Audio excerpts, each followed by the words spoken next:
Hello and welcome to Under the Stick Super Rugby Aotearoa Watch Along, presented by Big Red Cloud, your solution for your online accounting needs. Visit www.bigredcloud.com for all of that accounting good stuff. We're here for Chiefs and Highlanders. It's on right now beside me on the TV, and The with me Blues are today. probably playing as well, Anne.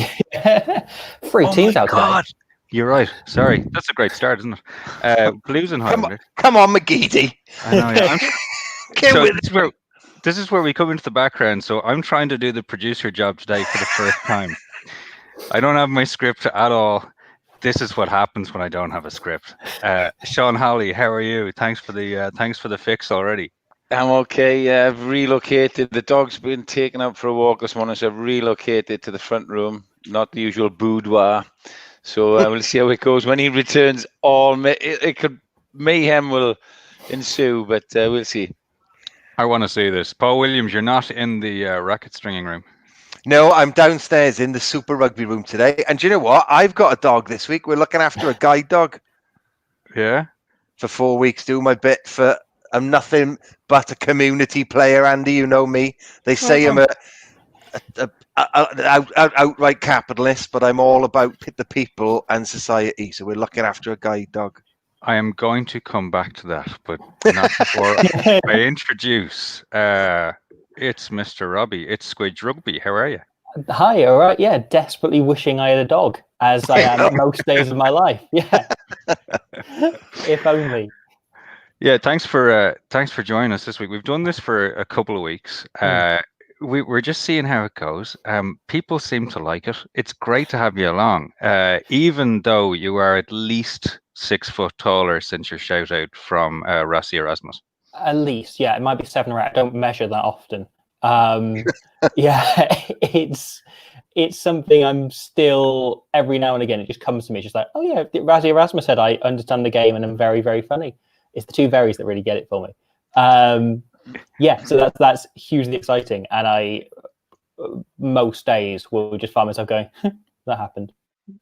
Oh man, that's brilliant. I'm so happy for you because you have done amazing work over the last while, and it's really good to see you get those shout outs.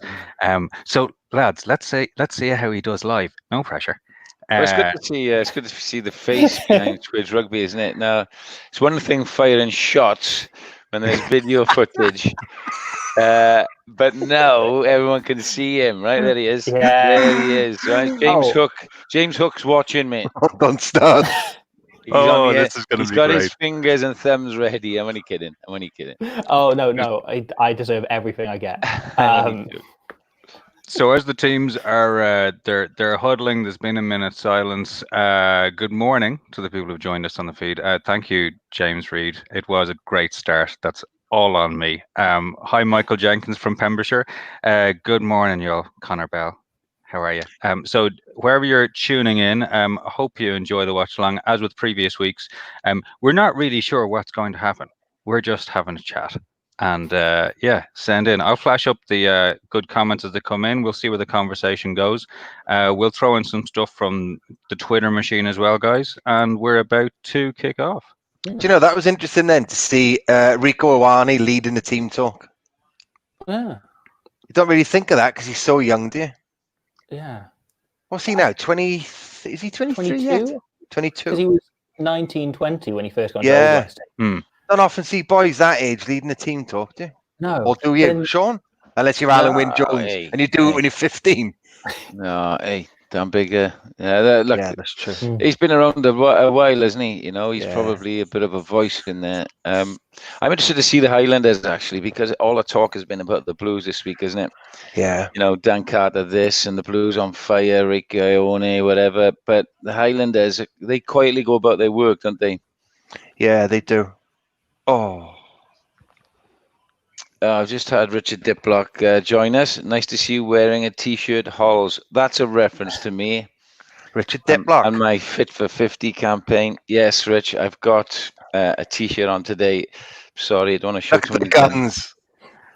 Was Diplock at the second row for the Whites, for Swansea?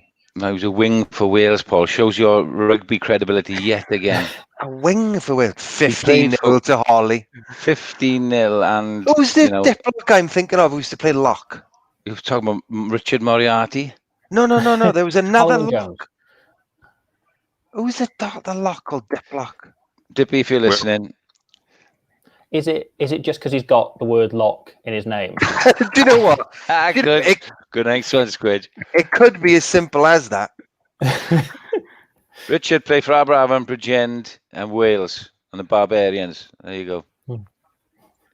There you go. Richard Diplock. So this is live reaction from our feed. Richard Diplock is in tears because of you, Paul. That's sure. That's good. And I found out Nick Williams, and then add that to the Nick Williams relations. It's been a hell of a week. That's still one of the most brilliant things ever. It's perfect and priceless. It's great.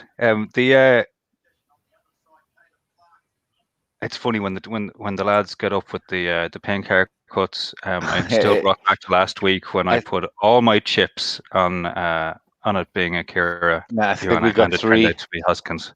We got three different variations today. It's going to be it will be a commentator's nightmare, but so I always think players in the same position, so the back rows, the centres, etc., shouldn't be allowed the same haircut. It is tricky, isn't it? Do you know what we're not mentioning, right? Is that they are bad haircuts. They're really, really bad. I mean, that's about as bad as you'll see. That looks like when Dennis the Menace used to dye his hair in the Beano. Was that a 10? I am not in a position to throw stones at the moment. All I'm saying is that our lockdown kind of eases again come Monday. There will be barbers and hairdressers available to me, and that is a very good thing for society. Yeah, I am 86% hair at this point. Never mind what you hear about water being most of your body. I am mostly hair. So I am just looking. I frankly, I'm tempted to just go all in and just dye it pink to just really commit. And I think I will get a Blues contract out of that. So finally, James will make fun of me for my inability to play any rugby. On the bench at 9. Yeah. They wouldn't risk bringing me on. But I've got pink hair, so therefore have to be in the team. Yeah, I actually was looking through. This is always one of these. Speaking of bad haircuts, links. Justin Marshall from back in the Ospreys days. He had a couple of bad ones, Sean. He's pretty proud of that. Sporting a mullet, and he used to go and get the highlights done. And interestingly enough, he wouldn't subscribe to the fake tan brigade because coming from where Justin comes from, he won't get much of a tan, but he's a brash character.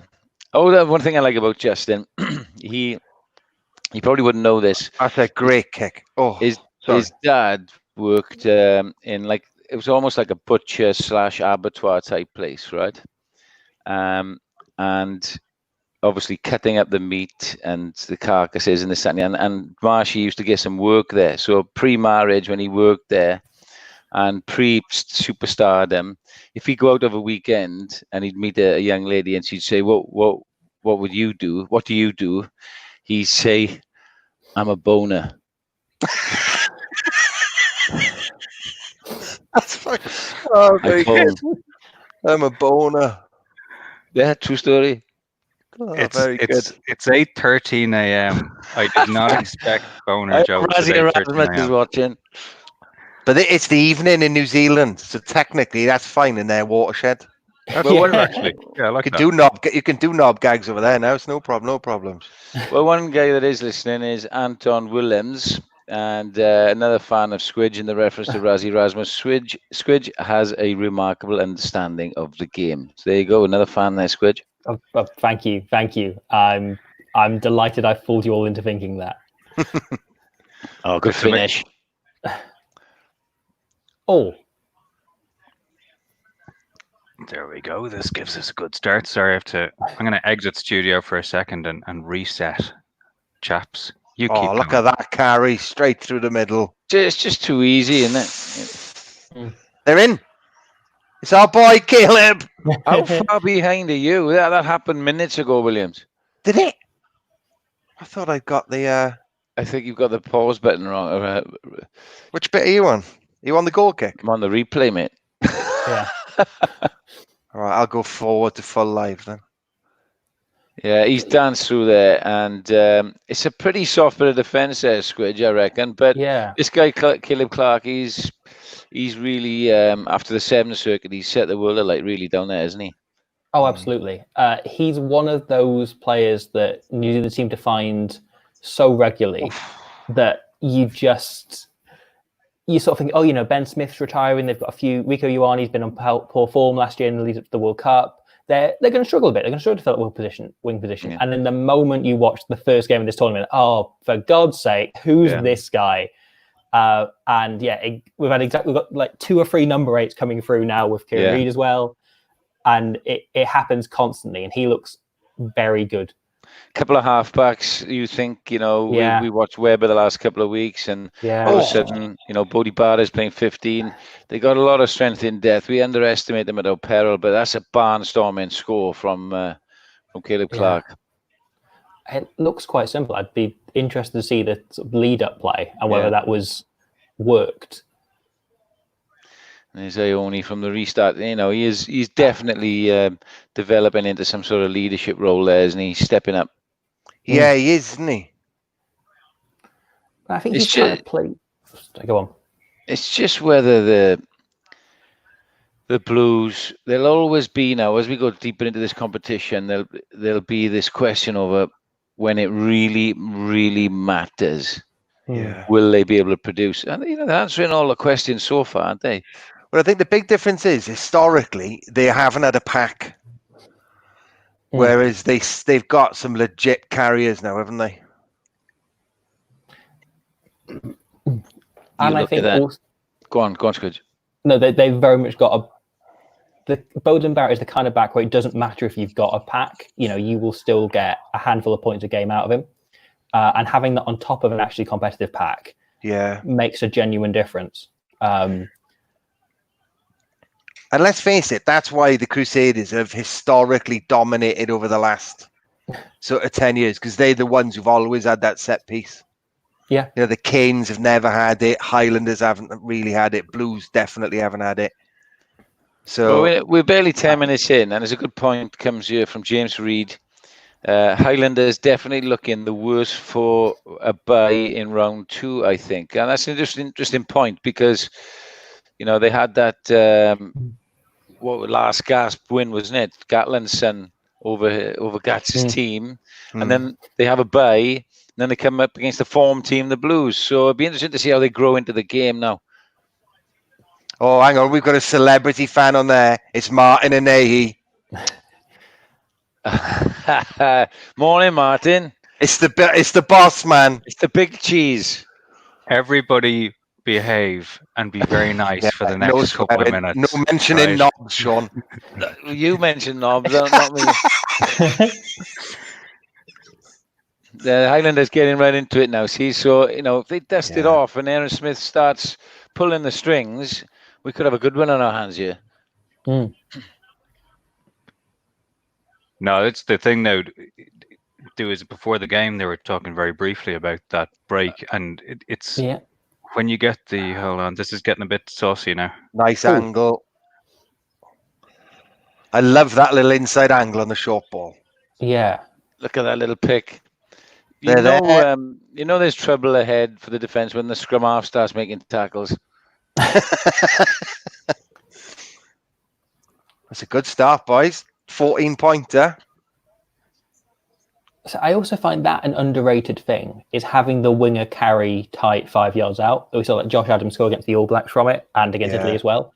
That actually someone with that instinct to finish makes a difference when you're inches out. Yeah.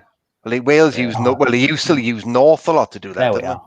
Yeah, that's a good score, But I always feel unless you score there within 5 to 7 phases, you're going to be bashing away. Almost the defense gets more and more time to set. So it's a good finish. And Squidge makes a good point because a couple of backs came in there.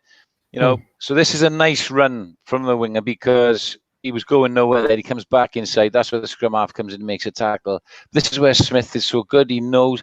And to re-emphasise Squidge's point, when you work on in years, you try and get your best ball carriers on the ball. It doesn't matter if it's a winger or a hooker. You try and get your best try scorers, a la George Northpole. Because what you'll find, right, is that all the players will want to carry there 3 meters out. Yeah. They'll all want to come around the corner, give it to me. They all think they can score, but guess what, boys? You can't. Yeah. You know, we have try scorers. We have X factor guys, so try and get them in the game. Yeah. Nice response from Highlanders. We got a game on. Can I have a shout out to Scott Gregory, who the fullback? Was he the guy who just got completely out of the way for a second, or am I completely miscasting haircuts? See it. Sean, is that also because they've got the best sort of first steps in the game, which is quite important in that 3 meter space? So they know how to avoid that first hard shoulder. Oh, hello. Yeah. I mean, you know, you've got guys who will burst over, but you've got guys who know how to score and get over the line, Paul. Yeah. There's definitely that. History tells you that, doesn't it? Yeah. I think people don't look at finishing because it is just putting a ball down, which is literally the simplest thing to do on the field, as a specialist skill, and it is. It is. This is important to line out now. You see some of the finishing now. You know, ball in the outside hand, feet up in the air, outside of the touchline. That's like gymnastics. Well, I practice that. Yeah. Well, I'd practice that in training. So I'd have crash mats out and flags and lines. Right. And even put them in 10 meter by 5 meter spaces, 1v1, ball, get ready, ball in hand at a certain time, defender a certain distance away or close to the line. So you have to manage your body, get in the air, practice in the air and being pushed in the air. Because it's a skill, you know, and if you practice it, you get better at it. Simple as that. And it can give you almost another 3 foot of space, can't it? If you can do that with that outside hand, there's quite a lot of room for a winger, 3 foot. It's an interesting, you know, that's a waste of a kick, but then what it does is create this. So these lovely offloads, isn't it? And there's so much support work working around as well, that it's not just they do a cross kick to a man out wide. Everyone's flooded in quite smartly to then take an offload and a second offload. Yeah. Oh, there's so many options. It's lovely to watch, and the soft hands with the offload, like it's popped up to run onto as opposed to flung in to try and catch. If that's a weird way to describe it. Going back to the general wiggling near the line, Sean, are there some players who are, and there's a couple of players that come to mind, I'll mention in a second, who when they're taking a ball close to the line, they always seem to have a very good instinct about using that footwork. So the one that comes to mind because of his small size was Brian O'Driscoll. Yeah. He was able to come in at strange lines and also strange body heights. Yeah. That made him very, very hard to stop. And I'm just wondering, is that a coachable thing, or is that something you see when someone comes through at an age? Yeah, it's very hard to explain, firstly, but I think it's hard to coach. I think you can use Brian as an example and try and encourage and practice this and that. But there's definitely innate. You think back to in school, there was guys who'd score tries in school, or you play against who you know would score. And it's no different as you get older and become big boys. You know, the better players, the better try scorers are the ones who score the tries. You know? Yeah. So I think it's very difficult to coach. You can practice things and show and you know, try and get them into certain situations, but invariably the best way I found is to, you know, if you notice with Wales, Jamie Roberts was one that came in close to the line and run that hard line close to the line, not because he would score, and he would sometimes, but because he would suck in so many defenders and he was so fearless, and he'd run that short angle that invariably on the next phase or two would create the space. Whereas somebody like Brian, he's just rapier-like, wasn't he, with his step, because he could step at such pace. I take it back to 2001, his try for the Lions. I was at the ground, and he just did. He hardly broke stride. Nicholas, that's right. Didn't break speed. Yeah. for two breaks, 2 steps. You know, it was incredible. That's what separates the best, isn't it? Like Rapeni Thou's the best I've ever seen at that. Been able to step, never lost any speed. It's just always moving forward. And Like he a had a lot of fish. he had a lot of chassis to navigate through Oh those my steps God, as well, yeah. which made it Big time. remarkable. He was in his state, the hatchback. He was an SUV, really, now, wasn't he? He had a big ass, that lad. Fair play. You can't talk about asses. The big sleeve is on. Martin and I is watching. Martin is a pay cut now for me. The swearing cut. Back to stringing on Monday. I was gonna get some more rackets in Monday morning. I was gonna bring up there's been some really big news this week that I'm going to display on screen right now. Paul, you're very happy. Tell us about it. Oh man, do you know what? Because we were back in, we were allowed to play on Monday, and I've had problems with my toes, which some of you know about. So I had injections, so I couldn't play. Yesterday I played. It was so lovely. It was amazing. Didn't play very well. Hit the back fence about 3 times, which I haven't done in about 10 years. But it was just lovely to play, you know. It was amazing. I'm really pleased for you, mate. I know you were missing it a lot. Really have missed it. Really have missed it. Sorry to interrupt there, Paul. They've tried this little kick 1 or 2 channels out a few times, and that's why I'm old school. This is from 1 out. I think it's a 13 that nudges it through. But have a look at this now. This is where I like scrum halves defending in the boot for things like that. Yeah, you know, and so often you see scrum halves defending in the line now, rugby league style. You know, I'd be interested to see when the 50-20 comes in or 50-22, what happens with scrum halves now, because you need to fill the backfield a little bit like that. That I'd rather sacrifice one in the line, get my boys working harder, and have 9 patrol in that area. He saves a try there. Yeah. And in order to get away with it, you need a really good and well-marshaled backfield. Yeah. You basically need a Rob Carney or Lee Halfpenny, someone that covers so much of the ground himself and is so good at anticipating that it's such a high-risk strategy that I'm surprised it's become as generalized as it has. Yeah. Because you thought it will just be the teams who have someone like Ben Smith, someone like Liam Williams, the Carney, Halfpenny, etc. Really, the Roos become that as well. And yet, actually, everyone's trying it now, and it does leave space, you know, like would have been there, you say, had it not been for not covering. Well, we have our resident Hollywood star, Here he is. Kyle Reese, from the BAFTA award-winning film Pride and the soon-to-be acclaimed award-winning podcast, the Tuesday Club podcast. Morning, gentlemen. Would love to see your... he can't type. He's got fat thumbs, this guy. Would love to see your live used as a live commentary next week, as if you're at the game. Always wanted to see the holster, which is me, when he G's on one. Also, Sean's take on Brock James coming to the Ospreys. Wales. That's his signature. Wales. What's the Brock James Ospreys? Yeah, what do you think about that? Has just been signed as the attack coach for the Ospreys. They announced it yesterday, as the Highlanders are barely a meter away again. Smith. What do you make of that Brock James thing, Sean? Oh, I suppose I have to comment, don't I? Because there are a lot of coaches in Wales who could have taken that. I tweeted something. They've got away with, I think there's a penalty coming back. Okay. Paul Williams, all in yellow. Referee gives... Do you know, whenever he refs, I get at least 25 tweets. 5 thinking it is me, and then the others just taking the mick. What? Wait. So you're not the referee? No. What am I doing on here?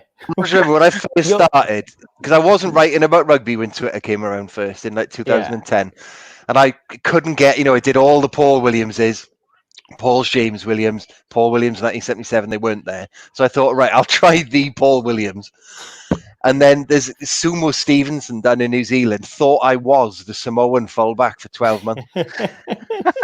And he used to DM me stuff and he'd be like, oh, yes, you know what's going on tonight.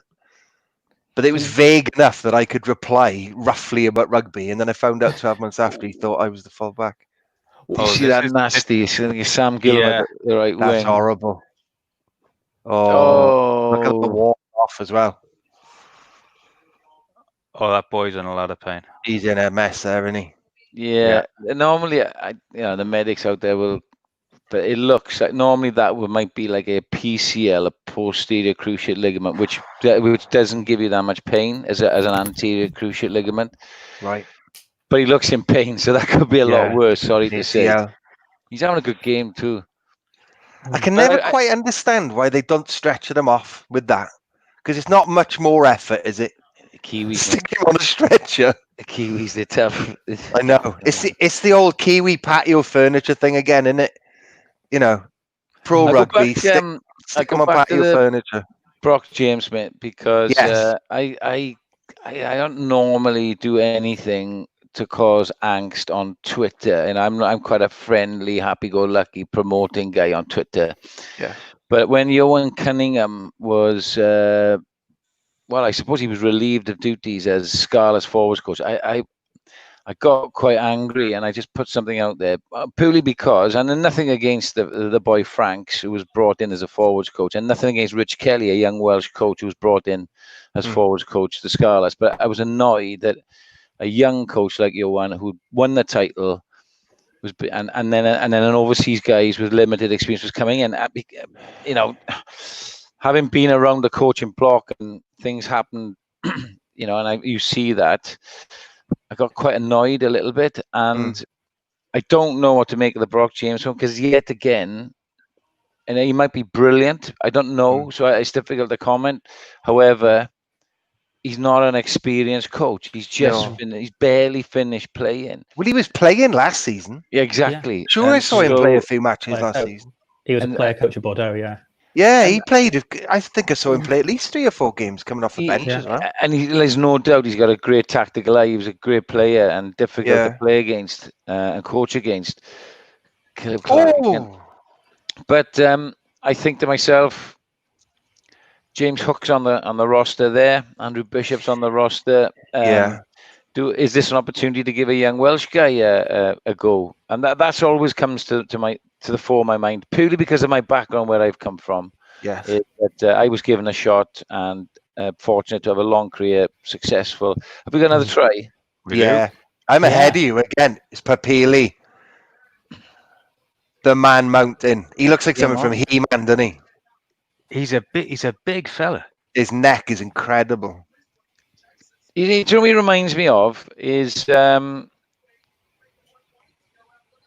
Paledri. Yes, he does. And he's that sort of player. Yeah, he is exactly like Jake Paledri. Oh, that sort of player.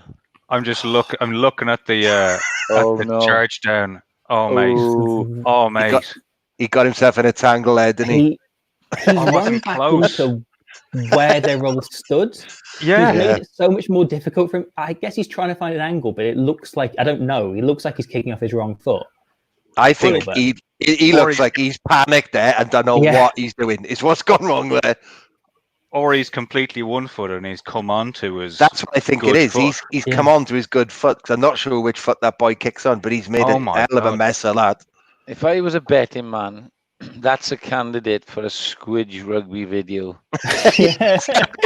What went wrong? A full deep dive on... On 5 seconds of thought process. Oh, I've done 20 minutes on that before. I will, just to pick up on the Brock James thing. Firstly, you mentioned I'd love to see Brock James write children's books. If that's in the James Hook comparison, that'd be fun. And just like, I know, inexperienced coach, but my fingerless gloves are crossed for it. Nice. That will always be what I think of when I think of Brock James. It is just, can he please bring back the fingerless gloves? I'm a big fan of the fingerless gloves. Yeah. When I just moved back from London, I played a few games for Gowerton seconds just socially. And I bought gloves because I didn't trust my handling, so I bought grippy gloves. The amount of grief I got when I ran out. Really? Oh my Deservedly so. came out playing for the seconds off the bench, coming on at 15 with these gloves. Like, what is he doing? Well, you might remember, and Richard Diplock would have played with this guy. That second row. No, he was on the other wing. He would have been on the opposite wing to Glenn Webb. Yeah, Right. Webb used to have gloves, didn't he? Webby famously would wear those gloves. But let's face it, Webby, and still is a specimen of a bloke. Is he still in good nick, is he? Oh, man, I would check him out. Bowden, man. Really? Oh, he's just phenomenal, Nick, still. If you're listening, Glenn. But yeah, he wore gloves. He was a class player, he was, Glenn Webb. 87 World Cup, watch it. Tonga, hat-trick. You remember Simon Webber, sorry, the Edinburgh winger. Played a few games for Scotland. I believe I'm right in saying he used to sell them to teammates. He started a business selling fingerless gloves to other rugby players. Yeah, he was sort of in that era where there was a period in which the entire Edinburgh backline seemed to wear these fingerless gloves. I don't know why I'm showing that like I've got fingers, like you all don't. But yeah, jazz hands, yeah. Yeah, but that was a lovely little side hustle. I'm surprised I haven't seen more often. I haven't seen that all rugby players at the minute, especially worse. I don't know why more players don't wear them, because if it's good enough for a wide receiver in the NFL, I always think if they're doing it in the NFL, that's for a reason, because little percentages matter. There's a million reasons. No, but I don't mean for wingers. I don't mean well, you would wear endorsed gloves. No, I know. But if you're playing in a position where keeping the ball is important, i.e. lock or 8, mind you, you're distributing a bit more at 8. But I always think a second row, why wouldn't you wear them? Because it's not like you're dishing out 25-meter passes. Well, increasingly, I suppose. Do you know what I mean? You just wrap the ball up and then it's safe. And I think a lot of it is culture, mate. You know. Yeah, I know. Yeah, and mega football, it is part of the culture, isn't it? It's like it's like wearing a glove in golf. I mean, the minute you don't wear a glove and you think you feel bare. You know? Oh my God! I think I'm ahead of you, boys. Oh, Clark. Oh my God, Mike! Oh! Yeah, I'm feeling what Paul's saying right now. Ioane had no thought of passing that. No, he was not interested. He was going for the corner himself. Yeah. Which is why he's a great winger and not a 13. Well, I tell you what, that's try of Super Rugby so far by a long way. That is absolutely gorgeous. Clark's thighs going through there. You just get it last week. Aaron Smith couldn't get his arms on his legs then. One missed tackle, one slip tackle. 2 hands.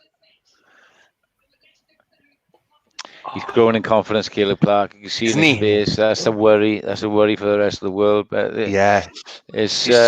he was thinking then, wouldn't he? I could do anything here. It's great to see. It's great to see. I don't think it's as good as the Crusaders try, boys. I think it's a good try, but that Crusaders try. Crusaders one was good. This one was enhanced by Paul's commentary. Yeah. I didn't swear though, which is good. Just said gods, which is a bit of blasphemy. I'm gonna there's this is what now I'm in producer role. I'm having to get rid of spam comments on the feed. Sorry, folks. It's sad, isn't it? It's not great. But everyone else, I'm just picking up a couple of things because this will have been overshadowed by the fact that the whistle blew and that try happened. But did you see Bowden Barrett, the previous play? He was absolutely brilliant. Just not a hair out of play. One had to pick up easy. Attack snuffed out. He is so good at rugby. He's the best at the one-handed pickup in the game. Oh, it's an awful I gave conversion. an involuntary. Oh, Bowden. It's a poor which kick, is a noise I make alarmingly often. Yeah. That is the only thing. Do you know when he retires and they look back at his career, that'll be the little glitch that they mention his goal kicking. Yeah. That'll stop him being mentioned up in that top 2 or 3. Did any of you ever see, there was a really interesting piece done by Ben Smith from Rugby Pass, not the All Blacks winger, who went into basically every kick Beauden Barrett's taken in his professional career, and his Blimey. goal kicking percentage goes from like 80 something, like 84 or something, down to like 50 odd percent when he's not Really? using a Gilbert ball. So What? if he's kicking with a Gilbert ball, his goal kicking That's percentage interesting. is actually really high. But whenever he's kicking with an Adidas or any other brand of ball, it just plummets. That's interesting. I was the rings same. a bell. Squidge. I was the same. Yeah. I had a Mitre multiplex. Honestly, They were like, it was like kicking a giant tic tac. It was hard, right? Particularly Yeah. middle of December. Ooh, used to hurt your feet. But if that's all you had to practice with, then Yeah. there was another kicker who was sensitive to a ball change about 10 years ago. I can't remember because Neil Jenkins did a little bit on it on Scrum 5 once. Mm. I think it There might was have been absolutely- Reece Priestland who said he struggled Okay. kicking with different type of ball because it is a different shape in the middle, isn't it? One is Yeah. slightly wider, and I can't remember which one. it's interesting when you get in the season, right? Your kickers, Dan Bigger was big on this, Lee Burner as well, that when you start to play in Europe, say you're going from the Pro 14 to Europe, even though let's use Gilbert as an example, right? Even though the Pro 14 you've got Gilbert balls, and then you'll be sent new European branded balls. Mhm. They'd be nagging me for weeks. When are we having the balls? When are we having the balls? really? Because they want to kick them in. Right. Yeah. You didn't want to get into games and with new balls. They want to kick Right. them in for at least a couple of weeks so that they would be ready to kick properly. And that's important from a goal kicker's point of view. When you kick a brand new ball, you get the kit man to pump it up, and you try kicking that over the post to something that's been kicked in for a week or two. Yeah. It's a hell of a flight difference, and it is definitely something. And those little 1% for kickers are very, very important, aren't they? Oh, Yeah. absolutely. Well, that's what Because they used. That's what they had the trouble with the NFL a few years ago. Now, when they discovered that a load of teams had their own little routines for the special kicking balls, they used to That's they it. used to put, Yeah. they used to put them in washing machines, empty, just to scuff them up to basically accelerate that process of Yeah. breaking the ball in. And then when it's Wow. our team's kick, hey, yeah, give me one of the good ones. Yeah. And then they had to say, no. There's going to be Give me one of the special good ones. Exactly. So there's going to be special ones now, pal. They're marked with K, and they're like a rock. Yeah, exactly. It's the Yeah. old ball boy thing as well, or ball girl thing, isn't it? Years ago, home advantage, wet day, the opposition hooker would have a wet ball. Yeah. The home No hooker towel. would have one toweled, hair dried, polished, up the jumper but on the plate. So I remember going down to watch Swansea City against Chelsea once. I think it was an FA Cup tie, and the ball had gone behind. I think Swansea might have been leading, and the ball went out to play. Time was running out, and the ball boy just literally sat on the ball, held out of the ball. I think it's see, I love all that. And Eden Hazard, Yeah. literally assaulted him almost That's right. just to get Didn't the he ball kick the back. ball from underneath him? The ball right. The ball by feigned injury, or sort of rolled around for a free kick or a yellow card, brilliantly, superbly. It was comedy value. Fair play. Yeah. He got in trouble for that, didn't he, Eden Hazard? I remember that. Yeah, I remember being on the news. Yeah. Back Yeah, when because that was kind of he major gave him a news. little boot, didn't he? Yeah. Oh, hang on, Kyle here's my Reese. little dog. Kyle Reese is Liverpool. Obviously, he's a plastic Liverpool fan. He's come out now Here's and the- started. Here's the there's guy. a dog, Can you there's a see him? beauty. Heath. We've got him for 4 Oh, weeks. hello. Yeah, back to Oh. Just had football. Liverpool have won the title. Kyle Reese, the plastic Liverpool fan. I'm a Man United fan. Always have been. He's just giving you grief, is he? And he's just giving me grief because he decided now to support Liverpool because it's been 30 years, man. 30 years, Kyle. But good, well done, Yeah. Liverpool. They deserved it. Oh, Gregory's having a shocker. He's Oh my after God. the kick, his head's gone now, isn't he? Do you know it's amazing? Plenty around it to keep hold of it. Confidence in bubble rugby. wrap. Confidence in rugby is incredible, isn't it? The difference it has on players. because you can't hide in the way you can in football, in other sports. Like someone targets you, you've got to still make that decision, and you've got to use those core skills. Yeah, there's no getting away from it. That's why golf is such a cruel sport, because once your head goes in that, there's no one else.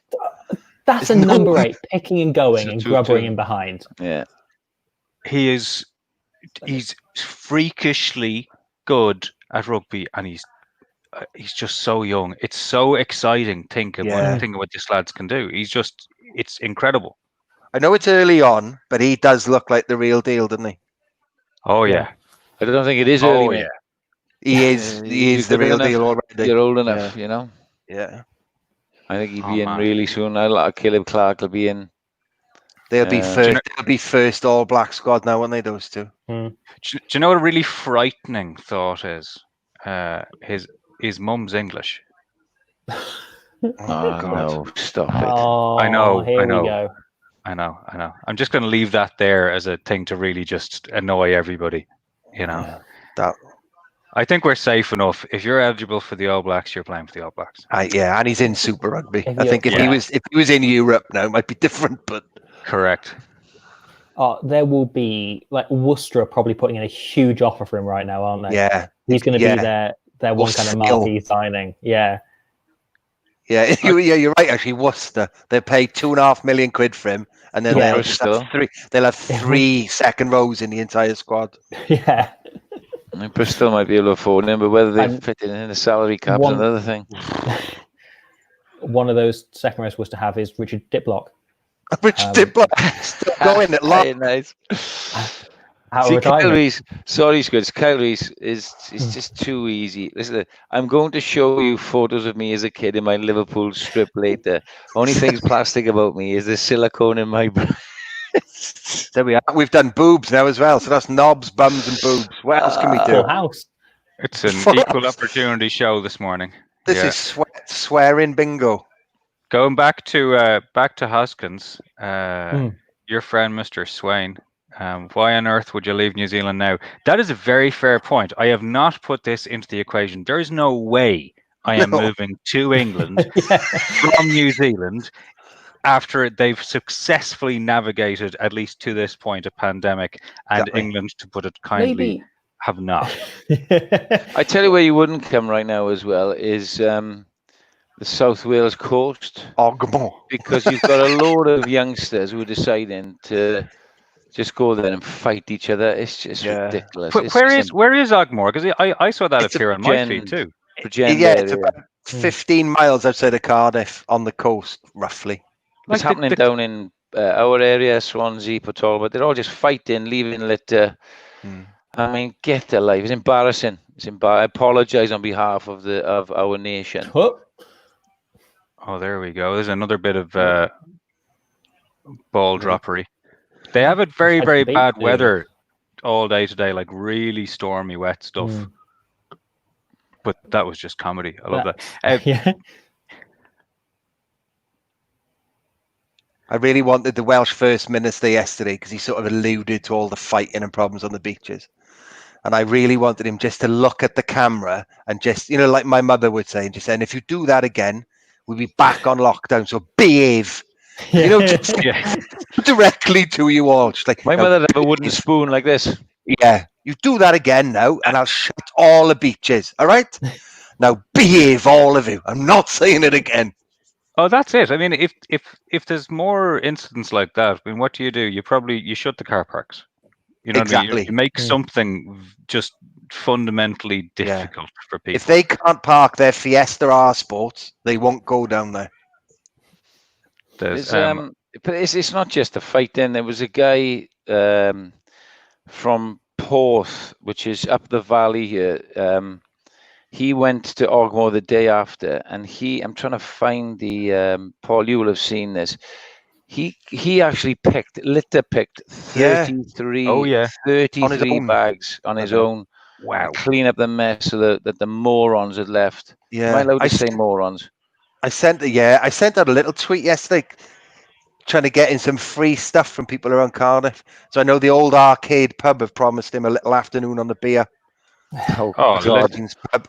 Well, that's a brilliant, nice that. gesture, isn't it? You know, because he's Yeah. doing stuff like that. Then somebody give him a free meal next time he's in watching the rugby or whatever. So Well, as long as it was him and he just didn't find a load of litter bags and say, "I did this."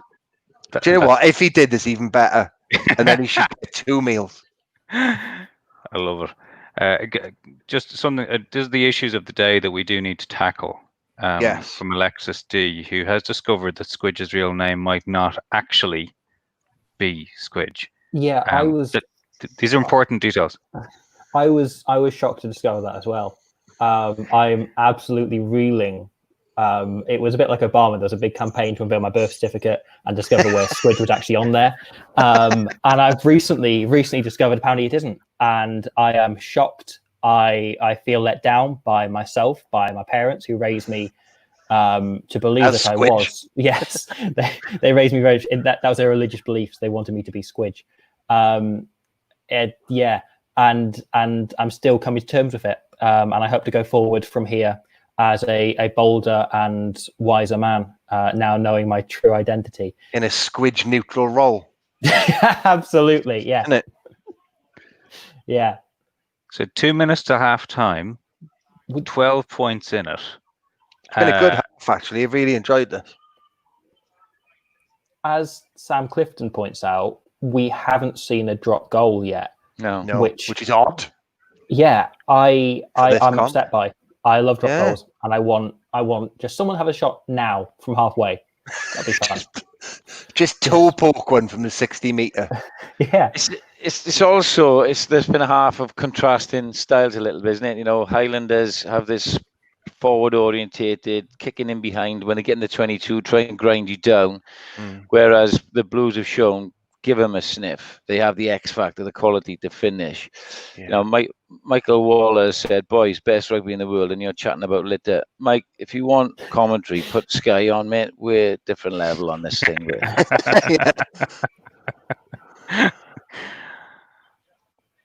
Oh no! Oh, went for the big one. Great tackle though. See the offload. See the offload. Yeah. You know, it's awesome. And Clark is involved a lot. Just even when he's tackled, he just calm, not a problem. Mind my hair.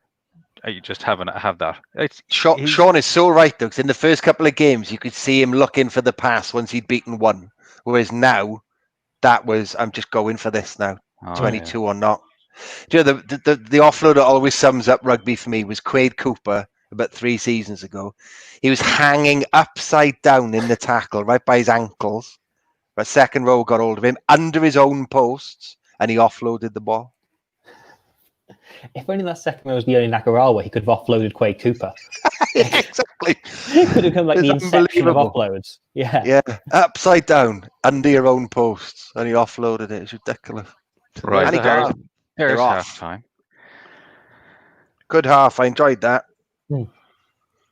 I enjoyed at the end, and that when they passed infield to Barrett from the penalty that didn't go out on the full, you could see. I think it's Faye at 12 for the Highlanders. The Blues, sorry. Yeah, Highlanders. Yeah. No, No, he's Blues. Sorry, Tompkinson for the Blues had absolutely lined up Barrett from a mile away, and he didn't care if he was getting the ball. He was charging at him in that kind of way happens when the opposition has a star player. He lined him up and smashed him, and I love seeing that. I love when that carries over to the highest level. Yeah, and do you know what? He had to make that tackle because otherwise they'd have had a 4-on-2. Yeah, and they could have gone a good 50 meters there. Yeah. Joe Lyons, lads, Camper was the master of the handoff, wasn't he? Just the master of lots of things. John Devereux as well. He had a good handoff, John Devereux. And James Hook, as we said recently, Sean.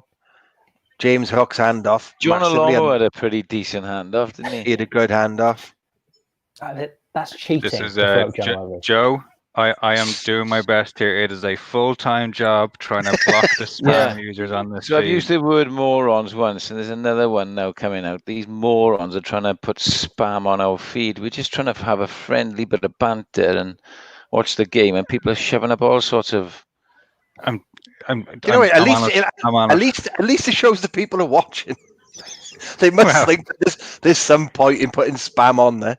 I don't know. You'd wonder what's going on. Do you ever see those videos of the click farms in the Oh, Far yeah. East, where you just have these Oh, walls, yeah. like rooms and rooms and rooms of phones? It's absolutely incredible. Like you don't appreciate the scale that some of these operations are working Oh, at. So yeah. it's not humans. It's just like human operated, but I'm actually operating 100,000 phones today.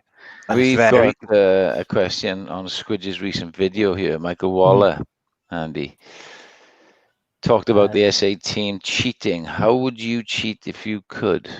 Oh, so it's a kind of full context. It was something that Razzie Erasmus would talk about, is to devise tactics. What would you do if you could cheat? So, hypothetically, if you could have a pack that never tired, that would be such a huge advantage. And so that bomb squad idea was a way of getting around that. And a lot of his tactics was built on that. And I think it's a really interesting way of approaching things. And how I would cheat would be having 30 players. And all of them are 30 foot tall, because they've all had tweets from Razzie Erasmus the previous week. And all of them can kick and pass really well. There's So a they're reason. all, you've got 30 has constitutus. Yes, that's what I was thinking. Yeah, on EPO. Yeah. basically, I want 29 of him and 1 of Geffin Jenkins, and we're done. Nice. Yeah, nice. I've got a legit way of cheating that I've always wanted to see executed, because you're not allowed to pull down a line-out jumper. Mm. So theoretically, and you mustn't be able to do it, but throw the ball into the line-out jumper, keep the pod and the lifters with him in the air, and then move him up the field. It's been done, mate. Has it? How far can you go?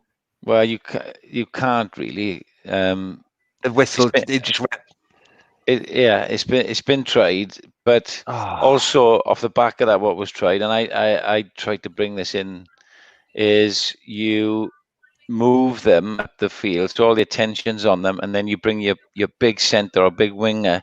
So if you hold the jump up the back of the line now, just hold him, and allow him to turn and throw the ball to the oncoming, say, Jamie Roberts charging in the hole. But I don't think you can hold them up there for too long. There's this one where I really should research it before saying it, but it's the Saturday morning show, so I'm just going to throw it out there. Right? Did they change a law a couple of years ago where once you lifted a teammate up, you had to bring him down quickly? There was wording put in. I don't know what to do with lineouts, but it is to do with lifting a teammate. In the back of my mind, and that there is some sort of safety or gentlemanly conduct type. They put something in there to that effect. Yeah. But here's my new favorite. If you could cheat, right? If you could, this referee. But when I see this comment, what I see in the back of my mind is some of the great rugby captains who almost seem to be able to do that. They seem to be able to have that sort of, I am looking at you and you are listening to my comments that I'm going to place in you now. McCall. And it's part of the art. Well, he had a magic invisibility cloak. That's what he had. Paul, cheating. Paul, put your knee up again. Look at this. No. That meant no. This isn't the cover of some sort of tennis. Do you know why I had to move? The put in there. I had to move because I'm sitting on my toes and the pain is excruciating. For you boys, do you know what? And for the integrity of the pod, I will endure with the pain. The integrity of the pod. I know. That's mattered so much so far. You don't get some sort of Hugh Hefner posture then, which was like, it was the Brent, it was. Yeah, there it is. There's a bit of Brent and there's a bit of draw me like your French girls from Titanic. It's too early. Sam Clifton says it's too early for that, Paul. Oh man, my feet were hurting, but I'm going back now. I'll persevere. Yeah. We have a genuine inquiry because Paul, you did put this up on Twitter that you were having some big. The emphasis is important as well as the punctuation. Big ass needles as opposed to big ass needles, right? Yeah, I should have punctuated that. Really. How did the injection go? Asked Rachel. I tell you what, it wasn't too bad, but you wouldn't want to have one every week. And what were you doing? It was in between your toes or something, was it? Yes, it's in between the toe joint because I play quite a lot of tennis. The cartilage is worn down in between the knuckle of my big toe on both feet. So I couldn't have cortisone because apparently, because it's a super anti-inflammatory, you're not allowed to have it during COVID because it lowers your immune system. So I had yes, you can't have as a first option. So I think it was called hyaluronic acid. So it's like a thick gel acid, and then it coats the joint essentially. I think people have it as a filler in their face as well. It's just like a thick, viscous gel that pads your face, but you can also have it in your toe joints. But it went really well. It's fab. This is why you're here, folks. This is why you are here. Pseudoscience from an idiot. Right, here's a good one. James Reed. I've discussed this one before, and he's right. Will Greenwood talked about it. So the idea of the drop goal, where the player who drops the ball isn't the one who kicks it. So you give the kicker a run up. Now, for comedy value alone, I want to see this happen. Yeah, that would never work. There's so much. There's too many moving parts involved. Yeah, exactly. You need like a lengthy Dirty Dancing style montage to try and sort it out, where they're practicing not clattering into each other and knocking each other out, because the timing on it. And especially if you've got someone, some big forward charging at you, and you're trying to pull off this Dirty Dancing move. Do that in rugby. Instead, that's how you do the lift. That's how we legalize it. We do it Dirty Dancing style. Timing a drop goal on your own is hard enough. never mind somebody else. And also, if you're the guy who's running in, who's actually just waiting to drop the ball, okay, you are going to get hit. Yeah, you are hard because you are holding that ball. Therefore, you are fair game. Right, yeah. You can be lined up on that one, and you're bringing the game into disrepute, and somebody is going to try and put you in hospital for doing that. Follow up comment from Rachel. Does this mean your toe is less wrinkly? This is getting obscene. My toe looks about 23. That's good. And the rest of me looks about 65. Do you know what this says, right? I know it's halftime, but this says that we have a market for people who want to talk about things like tennis toe and, it's unbelievable. It's great, though. Great to have you all on. I tell you one thing, we talk about that drop goal, when it just sprung to mind when you're talking about that, Squidge like this.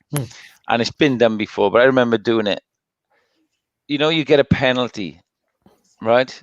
In a very kickable or sort of you expect somebody to go for goal, but you don't. The referee always asks you first, are you going for goal? And and until he signals, it's fair game. Right. So you've got your winger lined up. You get the ball, you get all your forwards to sort of meander and think, give off the body language that you're going to take a shot. You don't say anything to the referee.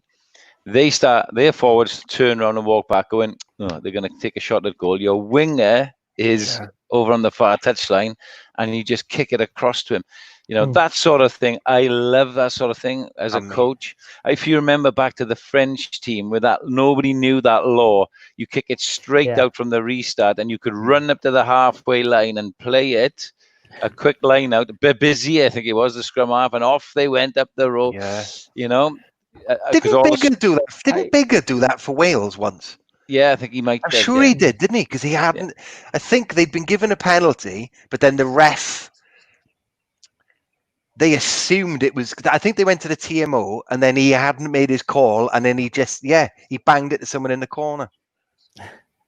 I remember the Barbars doing something similar to the first point you're mentioning a couple of years ago, where they put their one player come and as though they were holding the ball onto the tee, and then the goal kicker, I think it might be Richie Mwanga, runs in, does a kind of cross field place kick, and eventually George Bridge scores after the offload a bunch. Nice. It was lovely. It was funny as well. It's what I want the Barbars doing. I think Will Greenwood was involved. Yes, he was. Yeah, he was. He was mentioned there. He was coaching. Yeah. That was. I think I've been a bit on that. Yeah. The more stuff like that, the better. I think in rugby. Absolutely. How about predictions, boys? I mean, it's 22-10.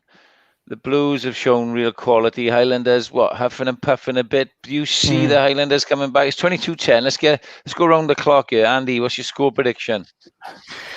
22-10, gonna log- 37-17. 37-17. I'm going to log these. 37-17, right? That's fair. Squidge? I was going to say something very similar. Let's say 36-17. And Williams? I'll go big. 40-17. Okay, Well, so I'm going to 17 go. is big here. I'm going to go 42-25. Oh wow, you Not want in the all the 17 points. club. And before we start this second half, Sam Roberts on Twitter, I think, has nailed the main issue of our times. Why are the Highlanders coaching staff dressed like Mumford and Sons? Again, I keep saying this. The Highlanders are hipsters. That's their USP. They are the hipster rugby team. And they're just buying all in. They've gone for what are the whitest hipsters we can think of? Mumford and Sons. Yeah. Let's do that. Yeah. But Brad Moore rocks that sort of flat cap too. Mm. I wonder. Yeah, it is. It's a bit of a It must be a Kiwi thing. As we start second half, I want to give a mention to our second Hollywood actor that's joined us. Oh. Julian Lewis-Jones. Oh yeah. Now you might be Squidge. You might be a bit young for this, but you remember Julian Lewis-Jones was an actor from the rugby film Invictus with Matt Damon. So Julian played, and he, correct me if I'm wrong here, Julie, played a South African bodyguard. Had a big part in it. Matt Damon obviously played Francois Pienaar. And it was all about also Nelson Mandela presenting the World Cup to South African captain. So Jules, Borada, boys. That means good morning, boys. And there's his prediction. So Hi, Borada. Borada. That's Borada. Good morning. Yeah, so Bore is morning and then Da is good. And that's the actual Welsh spelling of boys as well. Yeah. Yes, it is. And then Prynhawn Da, then Prynhawn is good afternoon. See, this is where someday there's going to be a really, really bad game, and we spend 20 minutes teaching McGeady Welsh. No, my kids are bilingual, so they can teach you. Right, let's see what the Highlanders can do here. They're in a mess here, the Highlanders. It's a good carry, though, isn't it? I like a good solid carry up the middle from first phase. Oh, there he goes. Yeah. They just look a little bit less fluid, don't they? Yeah, and they're quite flat, aren't they? Oh no, a winger walking into touch. Yeah. Just interesting point. Go on, Squidge. No, just that miss pass so rarely works because it takes, especially with how well organised defences are these days. Have a look who's on the edge here. It's the 10, Luxies. So, again, if you look at the nuances of defensive systems, Tanumanga is the Blues defence coach. 10 has found himself on the end of the line there. So maybe they're trying to hide him a little bit. Maybe he's got a bit more gas on the wing. Maybe he can spot blitz on there.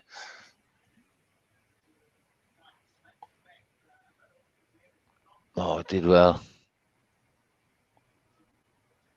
I always hated that. You don't make a 5-man line or a 4-man line of strategy. You have your big ball carrier. You got Jerry Collins in the midfield, whatever. And then you lose the line now. Just like such a.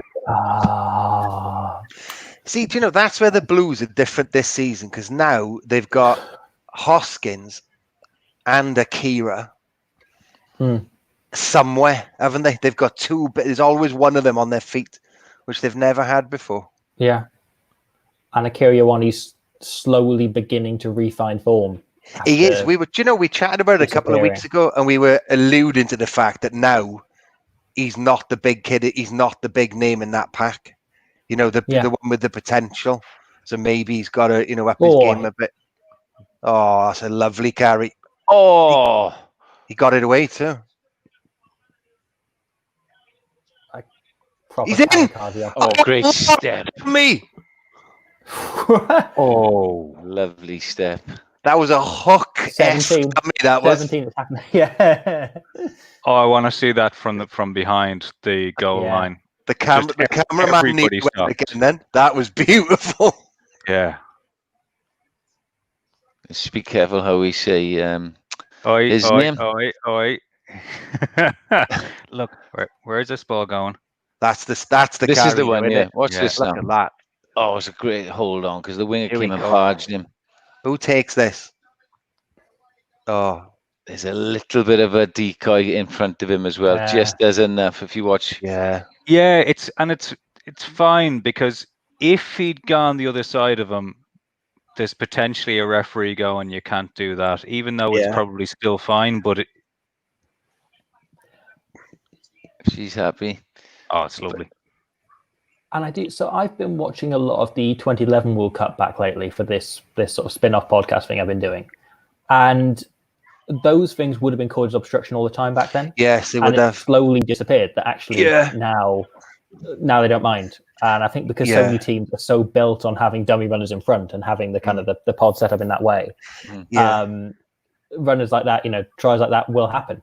Do you know what? And It's always been and it's always been a big bugbear of mine, that because you're trying to. I never see those blocks as deliberate deception. I know some of them can be, but more often than not, it's just an attacking team trying to do something different.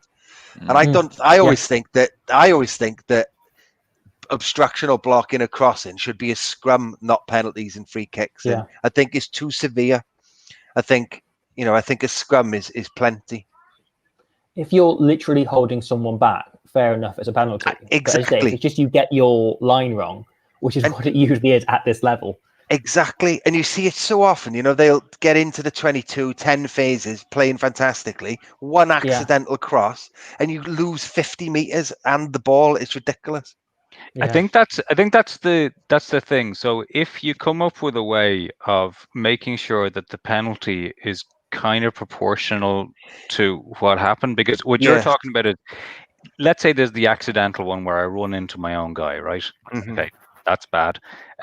But there's the one which drives a defense crazy, which even though it mightn't have been a deliberate takeout, and there are way more deliberate takeouts than even we pick up on, right? If I can't make that tackle, or if I think I can't, that will drive me absolutely insane on the defense. But it should only be a scrum. So you should only really get the ball back, I think, in that position, as opposed to getting to clear and get the ball back when you haven't really done anything. Yeah. I think the free kick might be the in between one there. I think so. Because otherwise it's just too hard. And rugby's stifled enough as it is. There isn't enough space. And then you penalise people for trying something. I think it's wrong. The same as when you have a double movement going for a try. All they're doing is trying to score a try, and then you cough the ball up and lose 50 meters. It's ridiculous. It still bothers me that the first try I ever scored when I was a kid in a competitive game was just allow for double movement, and I hold to this day it wasn't. It's the only time I ever argued with a referee. 20 years later. Yeah, not that I'm bothered about it. Not that I still think about it regularly. And that was given as a penalty. And I had a moment watching it there of that's disproportionate. It is disproportionate. It never bothered me watching it, but suddenly the fact that actually, man, I've gone really quiet here, boys, because I've got my coach's hat on, and my feelings on 40 to 60 minutes. Yes, the important. Don't see a lot of points, right? And I'm really keen to see the body language of the teams here, how the Blues respond to this. This will tell me whether they could go all the way. If they come through this next 12, 13 minutes, there you go. So, right, they're under pressure, right? Highlanders have got a score just after half-time that they weren't expecting. They're asking questions of them. A couple of penalties. It's within a score, clock ticking. I find this really fascinating now to see. Highlanders the momentum has changed. Their tails are up, their chests are out. Look, and the next 12 minutes is the game. Yeah. This is either going to be 40-25, or as you boys said, 42-17, or the Highlanders will squeeze it out and take it to the wire. I think the former, personally. I think I agree with the rest of us, but. Have a look at this next 12-15 minutes. Be really interesting. And there's something about the way this is going that I can suddenly see the Highlanders winning. Yeah, I know. But they really miss Ben Smith. When they used to come back from big deficits and end up scoring at 25 and a half, it was often because of him. That's useful because I've got a member of the Highlanders coaching staff right here. She is. Hello. Yeah. There we go. So this is as usual. It's about halfway through, and this is where we get the mini McGeady's announcing themselves. That's Mini Caleb McGeady. Clark. He's very good at rugby. There we go. Oh, He is. there we go. That's a good touch finder from there, isn't it? That's a tight old angle. I thought you meant with your daughter putting her into touch there.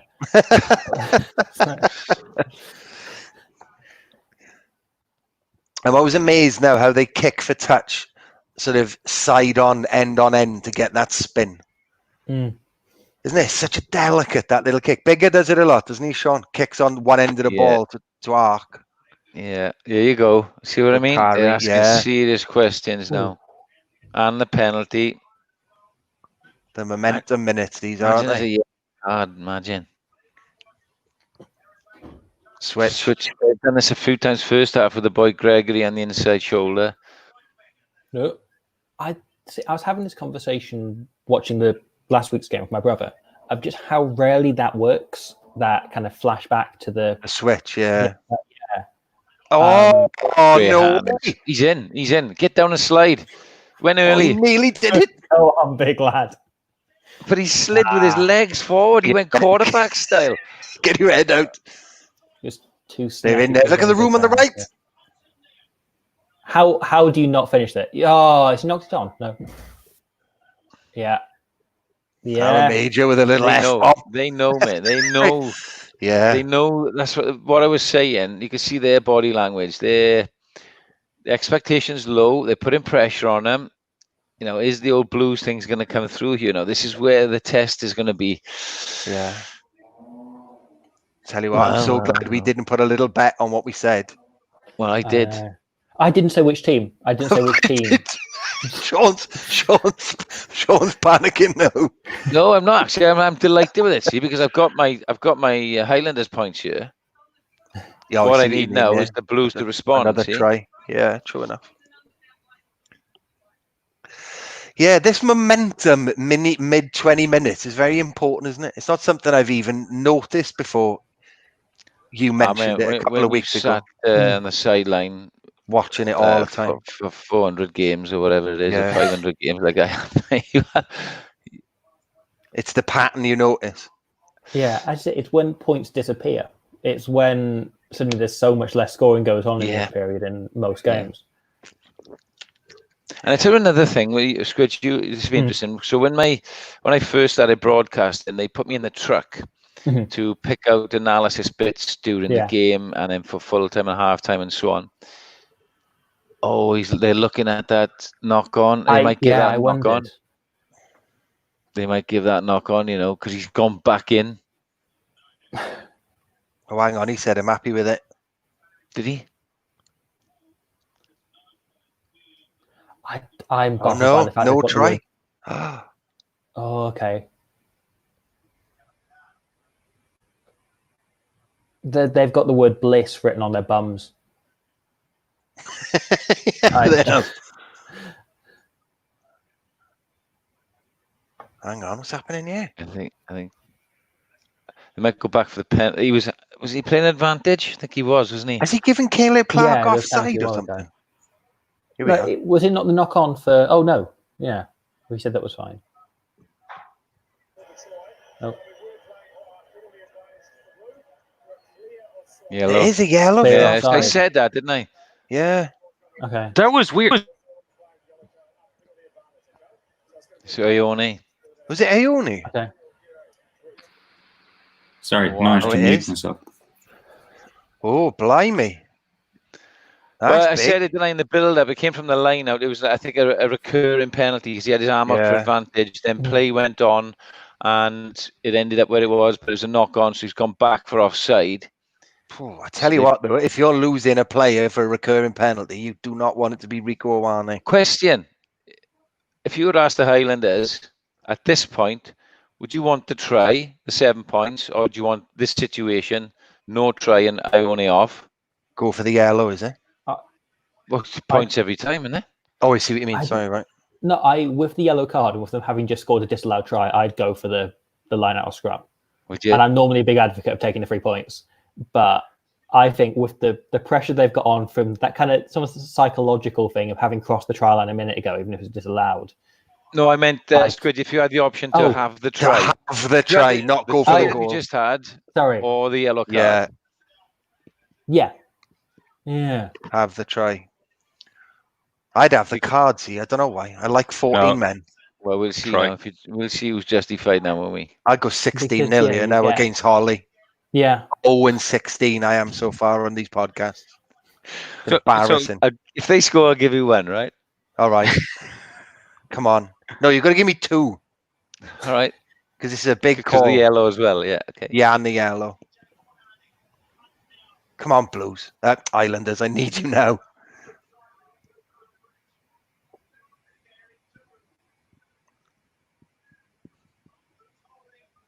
Oh, another one. That's a great look at the latch on that. They're all. That's right. It's There's your first points of the season, Williams. Yes. That is top latch work. That was. Did you see that? Yeah. Justified. Oh. I'm just looking back. There was the Highlanders got away with one about 3 phases back. It's actually really blatant when you keep looking at it.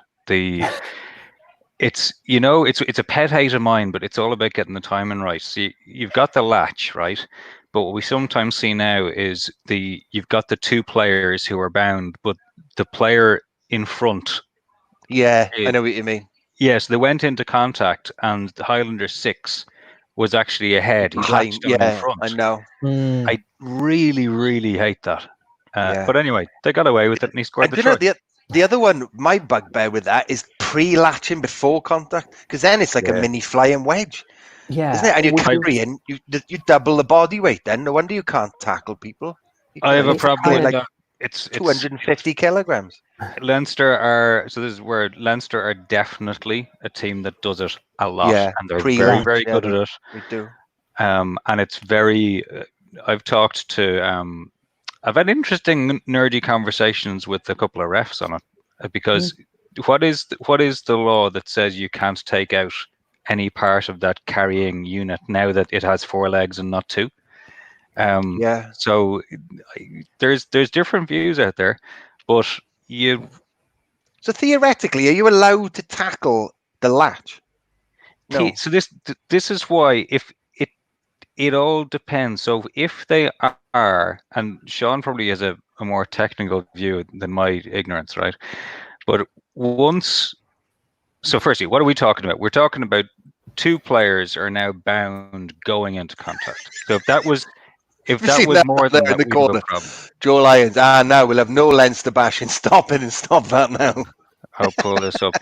This isn't a bash. This is basically me holding my cards up and saying this is a very local issue, and Leinster are very good at this. I also think it's not a good thing. It'd be the first thing Leinster have lost all season. So give us the bash. Yeah, exactly. Yeah. In my column, when the Pro 14's on, I do just one bit every week about Leinster, and it's one line, and it just says, "They're still better than you." Join us next week for more information on Leinster. Because otherwise, I just end up writing the same things about them every week. Because it was last week, it was supposed to be in the final, wasn't it? Yeah. And it was I had a moment of thinking, I wonder what would have been going on. I thought, no, Leinster would have won the game by 20 plus points. It was their 6th team out, probably. That's just the way the league was going. Hang on, Holley's got his branding up. Yeah, grand. James Reed saying, imagine being sat in a live crowd and seeing that unfold with the penalty decision. But I think just imagine being sat in a live crowd. Oh, I know. Imagine that. Oh no. Oh, he hasn't. I bet he wants to be taken off, that lad. Oh, bless him. Great kick. Yeah. Hello. The tight did put that in. Oh, the hooker.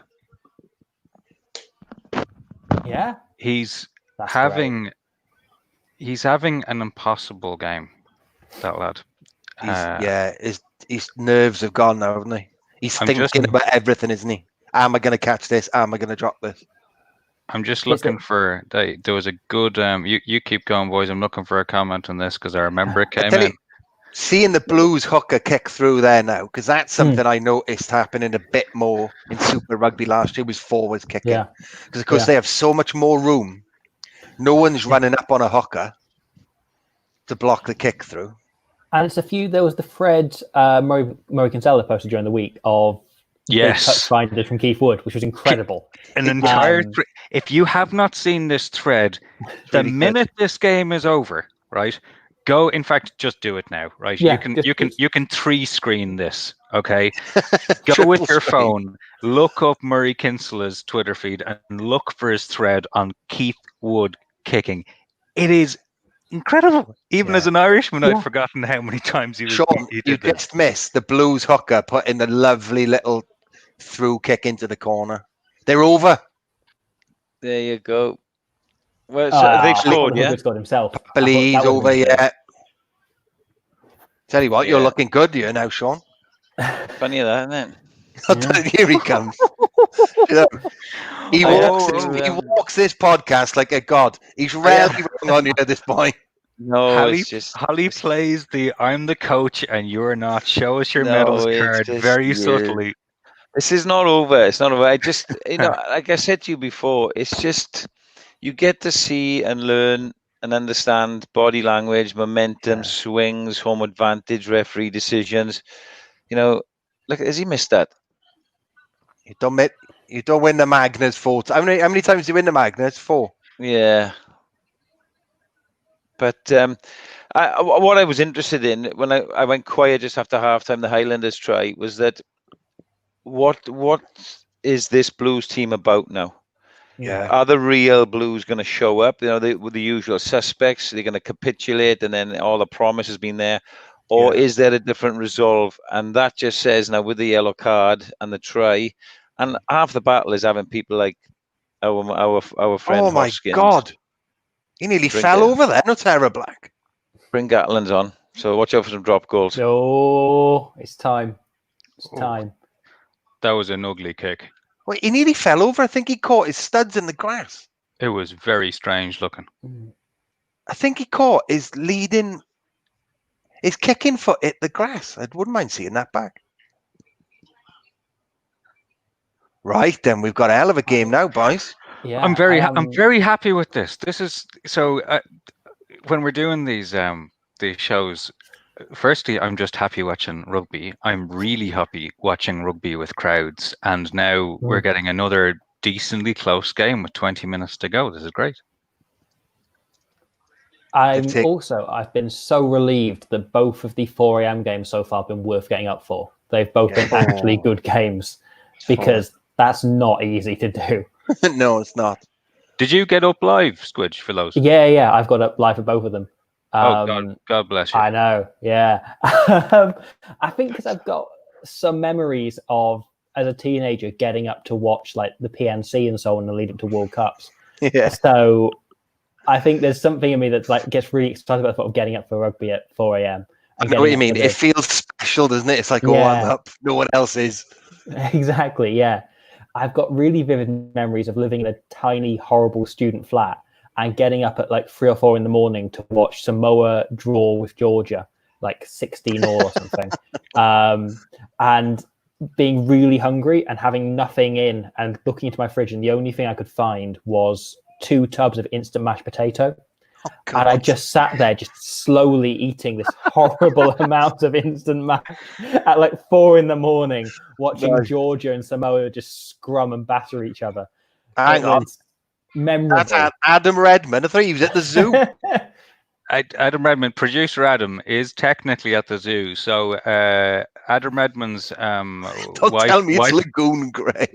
Yeah, firstly, wife and child, he's double jobbing, right?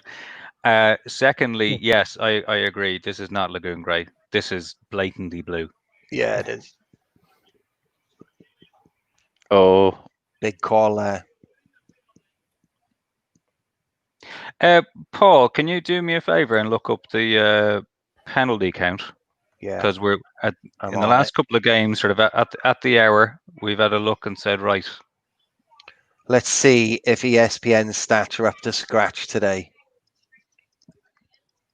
Oh, Valuable Arnie, public service. about to come back on. 61 minutes. Yeah, so 7 for Blues, only 3 for Highlanders. Yeah, so this game is very, very different than Yes, it is. a They've lot of the previous learned. one. Well, hopefully this is the one where you really need to watch and you like really carefully and watch back as well and say, right, well, are they learning, or is the referee not, Yeah. being as because I'm always reminded of things like squint feeds. Or Yeah. any little subtle thing like that. There's usually a spike for a few weeks, and then everyone gets annoyed, and then people just start getting there's a bit of learning and a bit of laxity. Yeah, and they calm down. Tell you an interesting stat.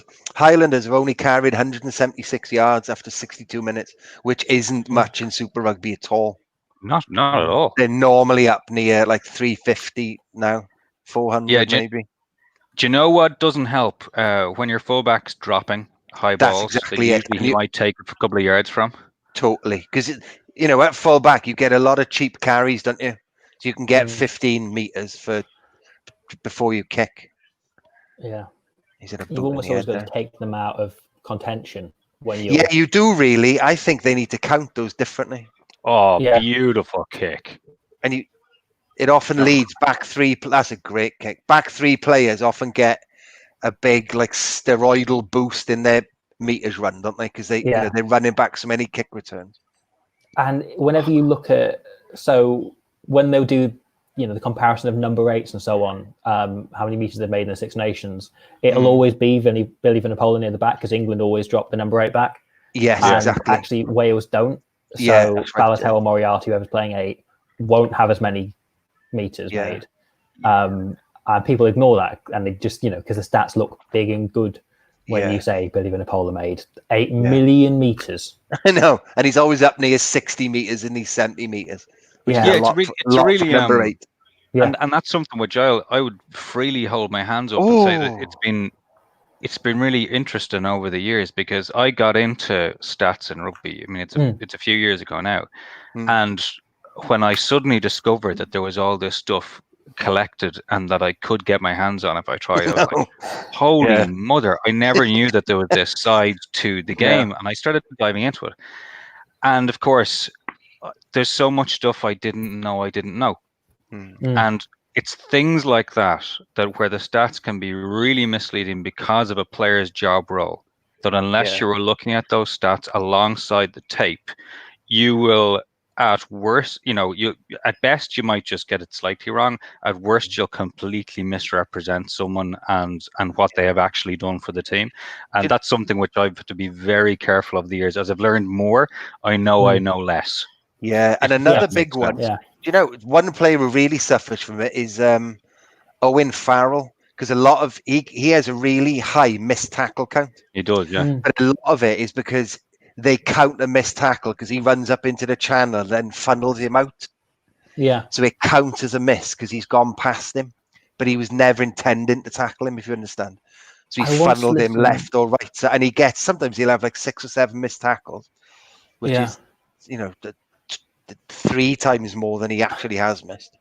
I once listened to an interview of a rugby league defence coach, I forget who it was, who said that actually we need to completely change that, because so often you need to instead look at whose tackle it was to miss. That's it. Exactly. Yeah. Because they say a fly off will fall off it, but he's actually just softening him up so the 12 can make the tackle. Exactly. Or the wingers chased across to try and help out the fullback, and yes, he fell off, but it's... Yeah. And Sean, quite often you'll see a 10 who's coached in that 10 channel to take the high option, knowing that a back row will go low. That's right, isn't it? Yeah. Or Stephen Jones used to do that a lot deliberately. Dan Bigger, you often see him do the high and then the sevens also low. See, like the Owen Farrell example is to spook or to just force guys back inside. It's harsh, and that's the thing with statistics. It's the interpretation, what they stand for. But for me, in broadcasting, it's the education. So as long as everybody knows, we have a very discerning viewer out there. We have a range of viewers, but we have a discerning viewer who understands rugby. So let's just let them know what it is, what it stands for. Like the Billy Vunipola one is classic from Squidge. Ken Owens, if you looked at his average Six Nations ball carries, it would be minus 0.5 meters, but they're very, very important carries because they buy time, they suck in defenders. It's the old Reese Ruddock one Andy McGeady has recently discovered. They are important between the 15-meter carries. Just to look at them in the paper on a Sunday morning or on Opta and go, oh my God. Hello, something's happened. Whistle's gone up. So the interpretation's very, very, and it's people like myself, us, I suppose, to articulate that so that people are aware of it. Thing is, I think stats have helped the understanding of rugby quite a lot. So if you look back, particularly with rugby writing, it used to be very generic. If you read columns from, like, say, 10 years plus ago, it used to be, oh, they won because they were trying harder, or they won because, a ref. Whereas now, at least you've got some information to back up your points. You've also got multimedia now where people are used to getting information and they can deal with information. So if you take the generation growing up now, my teenage boys, they've been playing FIFA. My boys know more about the transfer market in football than Jose Mourinho, because they're used to all this information and research and Call of Duty, things like that, where they get the statistics on whatever the ammunition, whatever that is. But you interpret that into the business world and look at COVID now, we've had briefings on statistics. So people are far more au fait with how to compute these sort of things. So I think we can push the boundaries a little bit more and and get there. And American sport's been the classic, isn't it? The money ball, the baseball, the NFL, the basketball, it's in their culture. So it's coming. And that's where it's important to look, because I think because stats became available, we, and I mean the broad we in media, started using them just because they're there, as opposed to what do they mean. Sorry, I'm going to go on mute for a while because I think there's some stuff going on in the background. Get a few yellow cards out, Andy. Yes, many cards. It could be. A couple in the bin. Grand. I think it's something we see in, again, not just the Six Nations, but all competitions where they will just throw up stats at the end of the game and they'll just go, well, they had 26% possession. Exactly. And you it tells you something, but how good is that lad? Papali'i. I can't unsee the Pelledri comparison now. That he was very clear. You can see it now, can you? Yeah. He's exactly and the name is so similar. Yes. Isn't it? It's got it's a similar sort of build and sort of all action type. It's the neck as well, isn't it? He's got that like 19-inch neck. 3 players try to tackle him there, and he still stays in. Yeah, it's brilliant. Yeah. See, a little thing like that, staying in the field there is huge. Just going into touch there is a turnover. That's essentially what it is. Do you know? And that's something that this is a coaching question. Squidge, I ask. When Sean's on, I ask him as many coaching questions as I can every week just to get info. Because I always think when you like you say, you're going into touch, the ball's gone, right? That's that. Is it worth just getting it in field anyhow, rolled along the floor or whatever? Or is the risk of just flinging it because the defense is broken, is that too high? You just got to look at the situation. Now, he's broken away. So the chances are the covering defence going back, a corner flagging, are going to be there first. So if he just rolls it away or throws it in without the right support line, that's tantamount to a more dangerous turnover, isn't it? And they could go the length then, couldn't they? Look at that little trick play. Well, superbly read by 18. Number 18 for Highlanders read that play.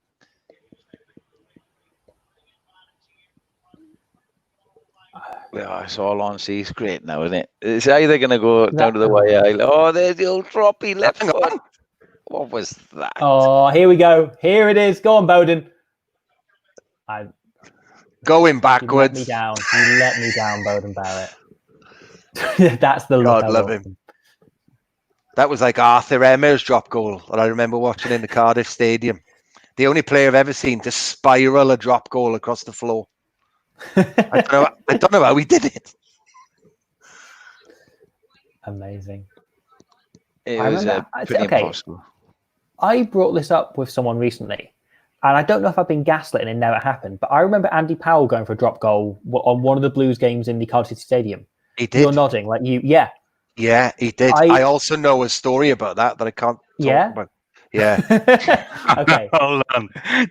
When you say can't, are we talking sort of 9:38 a.m. can't, or No. definitely cannot? I don't want to lose my house.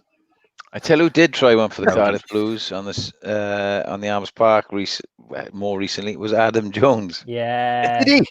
Oh yeah, That of was course. so good. That was great. That's right. I forgot about that. It's him giggling afterwards is the best bit.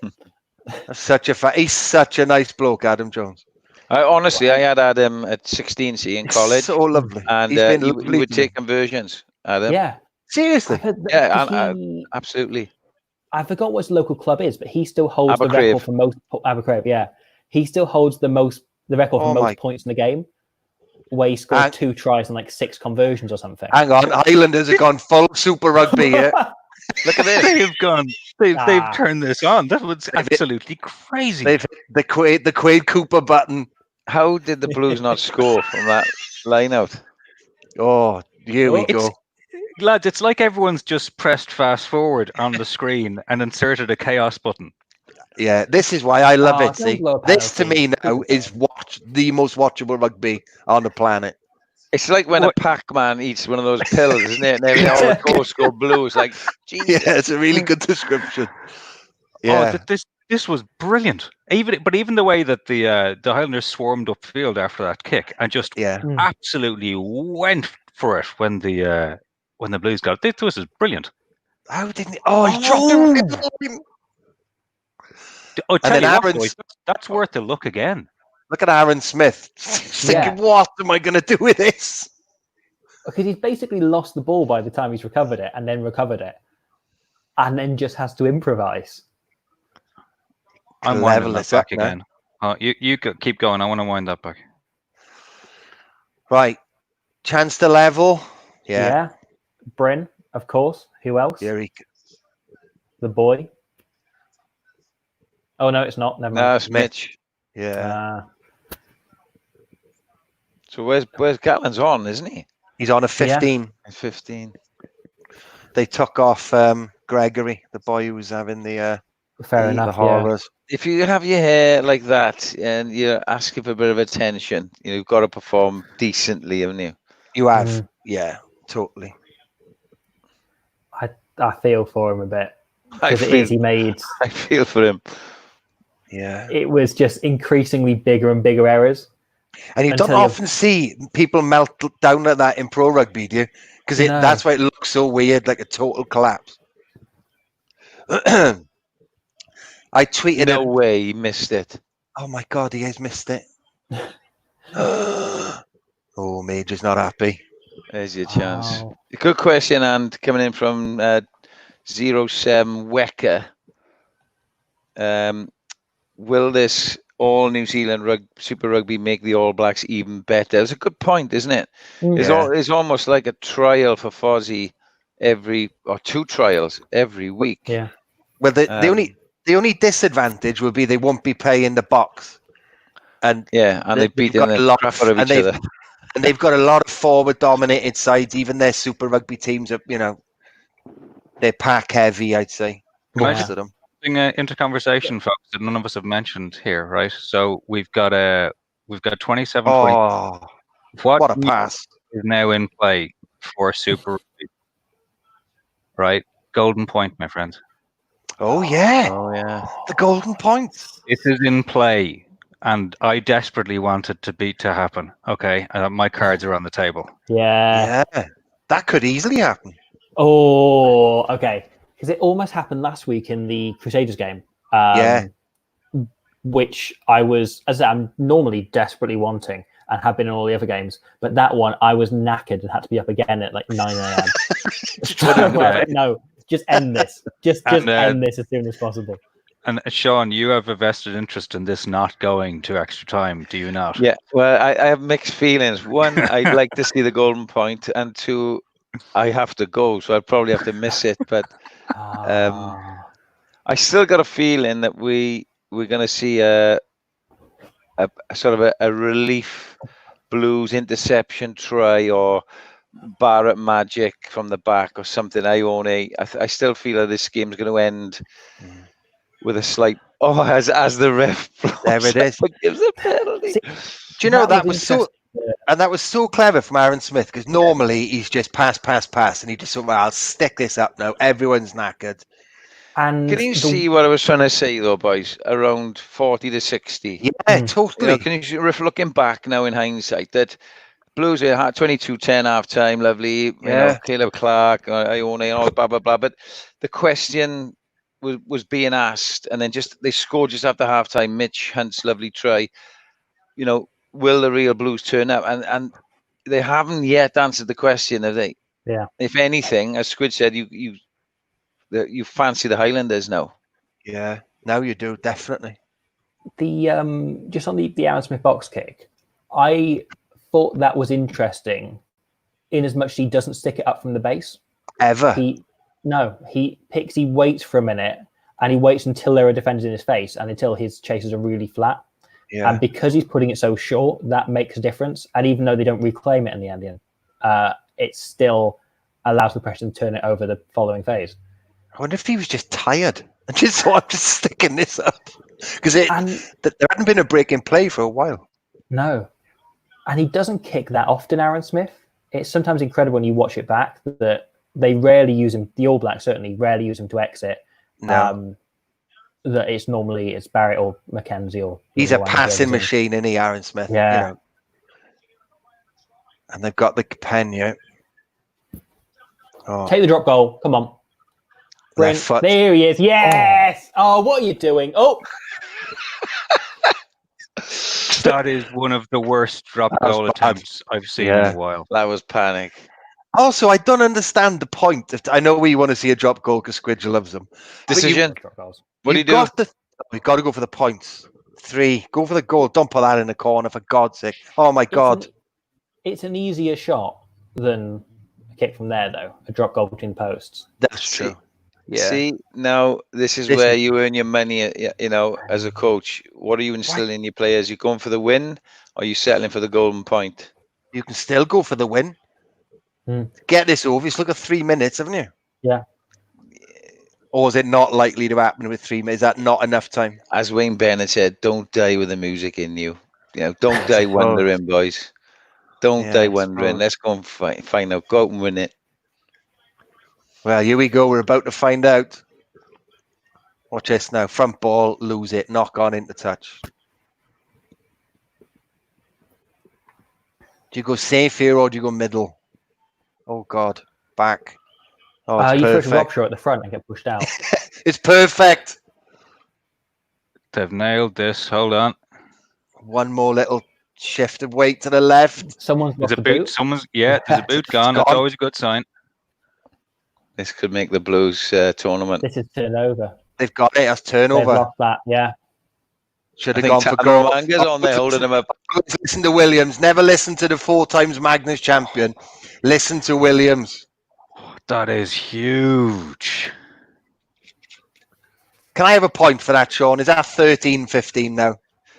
Yeah, no, I mean, it's justified in the outcome so far, but I would have done the same. I would have done the same. I'm thinking, look, we're away from home.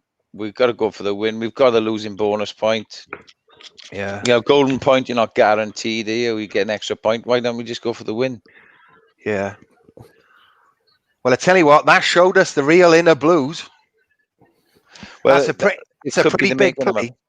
That's a pretty big play they pulled off there. It's absolutely huge because the momentum for the last couple of minutes and a bit longer. It's Highlanders, and to pull that defensive effort out, you saw just everyone mobbing that play. It's not over yet, boys. No, I know, but you think how tired most of those forwards are now. 77 minutes, and to hold that up, now. Oh my God, I'd be spewing everywhere now. Diet Coke all over the floor. Oh, here we go. So they're throwing up the golden point. This is what we want. Well, we meaning me. Wait, sorry, I didn't realise that. No score in extra 10 minutes, then the game's drawn. Yeah, they don't do the US style of, you know, having multiple overtimes or something like this. They're just doing 10.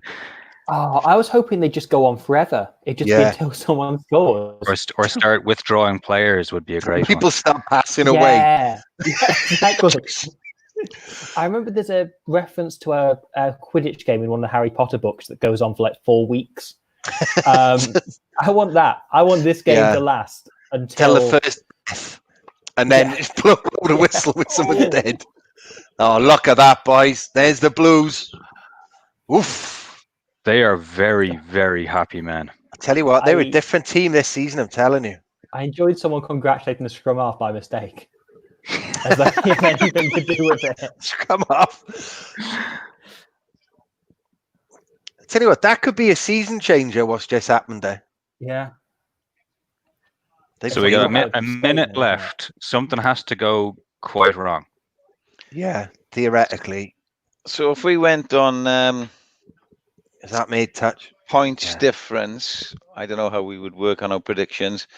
Andy said 37-17, 20 points difference. I've Squid, lost because I went 40. 36-17 went 19 points difference. Paul 40-17. And I've gone 42-25, so 17 points. Nobody can claim any sort of victory there, boys. No. There are no winners today. Rugby's a winner. There's time left. There's time left. It could be 19 points yet. Yes. It's not too late. It's not too late. Right, this is a big line now. What do you do here now? Safe front? Oh, yeah, take it down, run the clock down, chip it out. Thank you very Safe much. front, no more. No, you. Oh, God, they've danced. Oh, Super Rugby. There's 16 offloads, dropped off halfway. Yeah.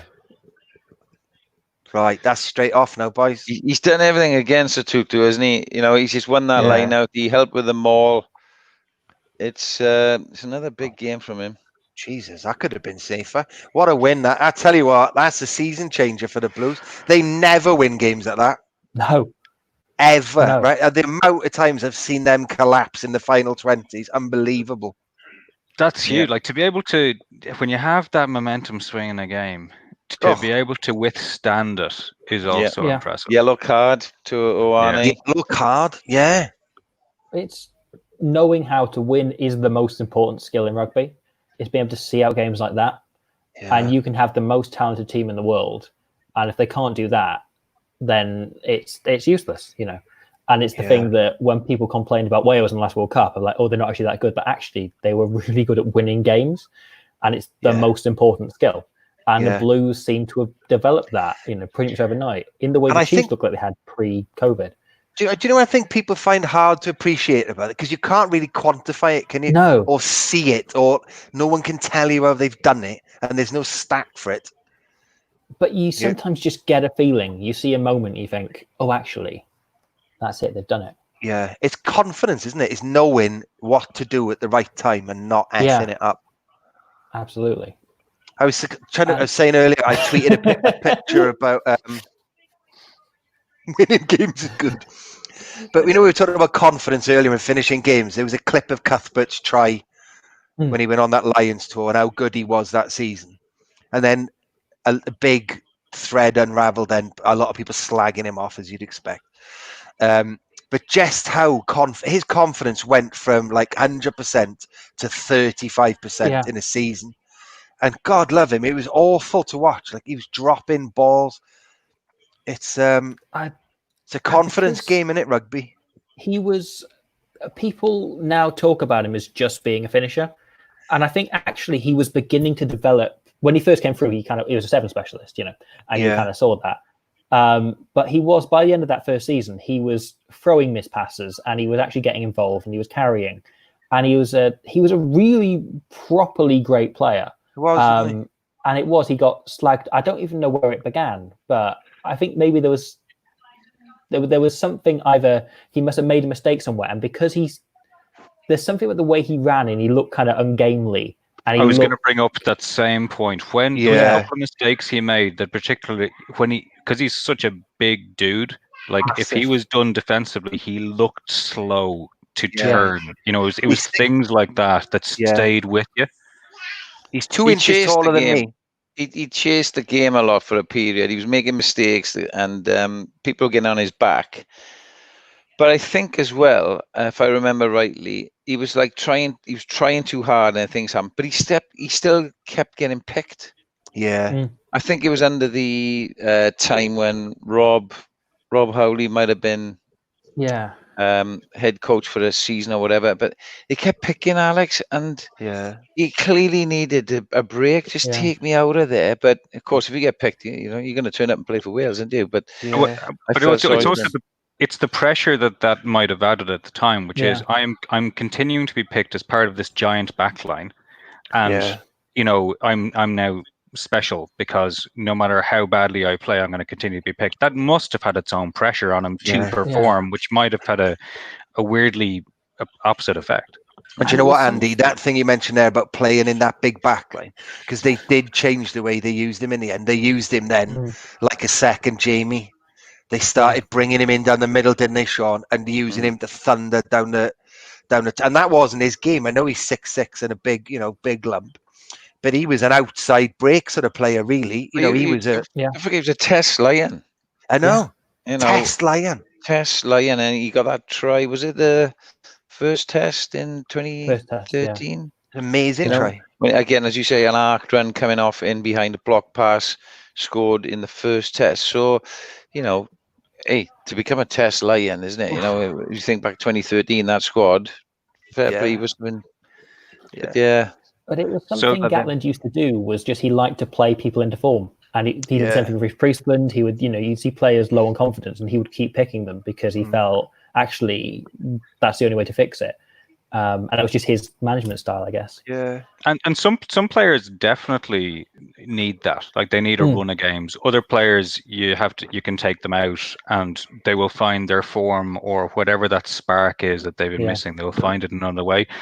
Until you're in the room and the environment with the people, I don't think you can. It can be easy to second guess, but I don't think you'll ever know if you're right. Yes. I'm going to throw up two comments before we start winding up. So just talking about winning is good again. A couple of people popping in about, well, actually, is it just the not losing? And Joe Lyons managing the fear of losing. Once you lose that fear of losing and have confidence, it's amazing. So there's big thing in it. A lot of teams talk about that they have a moment or a game or something that the team itself knows was a turning point. That's something they have in the mental locker that they can, as a group, go back to and said, it was like this. Do you remember this feeling? And they know it. And maybe that's something that, again, you only know when you're there. Again, from the outside as a media, we can write a narrative around it. It might be completely false. Sean, you've probably seen stuff written about teams you've had, and you're going, no, lads, that's not right at all. Not what happened at all.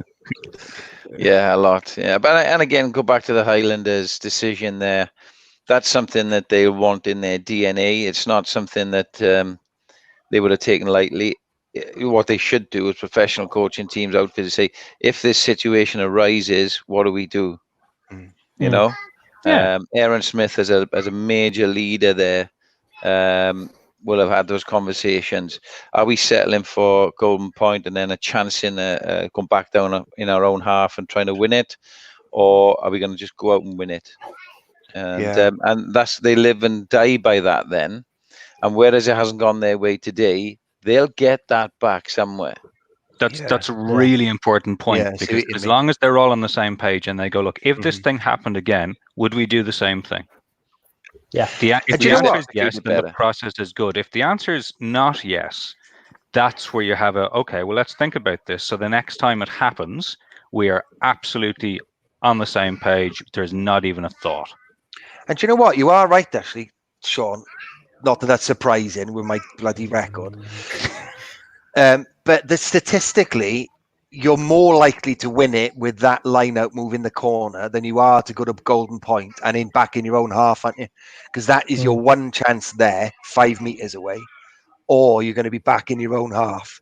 Well, taking away from you could away concede from home a penalty as well. from it. And I hadn't thought of it like that. I mean, crowd noise. It's going to be fascinating at the moment, because with so many leagues playing without fans, that actually removes a huge amount of your home advantage, especially with referees. And this isn't the case with Super Rugby Aotearoa. There are fans, and you do have a home advantage when it comes to decisions across all sports. So that's part of that as well. Julian Lewis-Jones, best game so far. It's certainly up he's there. watched them all. Yeah, Jules was has watched them all. It was a good game because it was tight, wasn't it? And it could have gone either way. Sometimes the quality of other games in fits and starts has been a little bit better, but overall, he's probably right, though, Jules. I think it was. Yeah, I really enjoyed that. Yeah. Ian Gilbert, good crack, lads. Well, Cheers, we thought so, but like, as long as it was for you guys, that's the main thing. We're going to wind this up because one of our party here has another thing to get to because he's much in demand. So, Back-to-back podcasting. It's unheard of. Tuesday Club. Tune in every Tuesday morning. Tuesday Club podcast. So we will say thank you to Sean Holley. Thank you to Paul Williams. Thank you to Squidge on debut on the live cast. Great to have you along. Really enjoyed that. Having me. Nice one, Squidge. So well done to all people playing rugby in the world with crowds. That's the one thing I'm still clinging to, and that's what we're going for. So keep doing your bit, folks. That was Under the Sticks, our live watch along for Super Rugby Aotearoa, presented by Big Red Cloud. My name's Andy McGeady. We will talk to you again soon.